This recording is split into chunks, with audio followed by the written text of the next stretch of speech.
Assalamualaikum warahmatullahi wabarakatuh. Waalaikumsalam warahmatullahi wabarakatuh. Okey, so untuk tugas aktiviti hari ini adalah seakan bagi kamu 40%. Pemanggahan dia 40, di mana kamu akan dapat makan berdasarkan setiap usaha kamu sendirilah, setidaknya agak-agak untuk memberi ganjaran apa semua tu. Jadi saya akan bagi berdasarkan makan kamu. Jadi berdasarkan apa yang kamu jawab. Jadi buat yang terbaik. Semoga kamu dapat menjawab dengan betul. Baik, sir. Okey. Markah kurus aku rendah. Kalau assignment tak okey, habislah aku. Alah, janganlah stres. Kau jumpa je salah-salah. Bagi hadiah sikit untuk lari nanti. Erin, itu salah tau. Macam harus buat je. Semua orang buat normal je. Normal, tak setuju betul. Salah ke tak salah?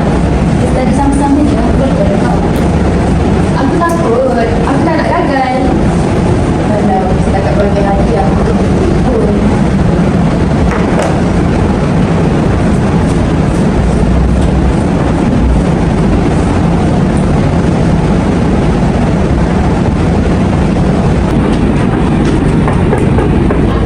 Masuk. Assalamualaikum, sir. Salam Liana. Duduk. Sir, saya nak bincang pasal assignment saya. Apa yang awak tak faham? Saya takut gagal. Saya betul-betul perlukan bakat.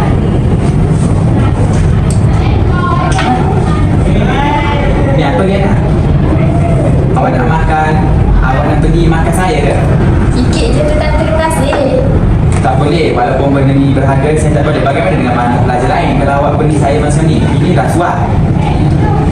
Saya cuba tekan, sir. Kalau awak tertekan sekalipun, saya tak akan terima. Ini adalah salah satu salah guna kuasa. Bagaimana dengan pelajar lain? Saya kena amanah terhadap tugas saya.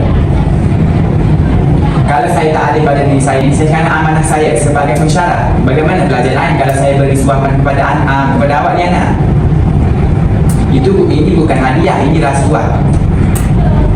Okey, maafkan saya, sir. Saya tak fikir panjang.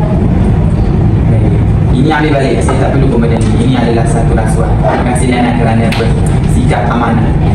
Sama, sir. Liana, dapat tak? Sedang apa? Tak, Liana memang tak patut pun. Dia cakap, kalau dia terima, dia tak adil pada orang lain. Itu kan rasuah. Nampak? Integriti lebih penting daripada markah. Jom kita study sama-sama. Kita usaha cara betul.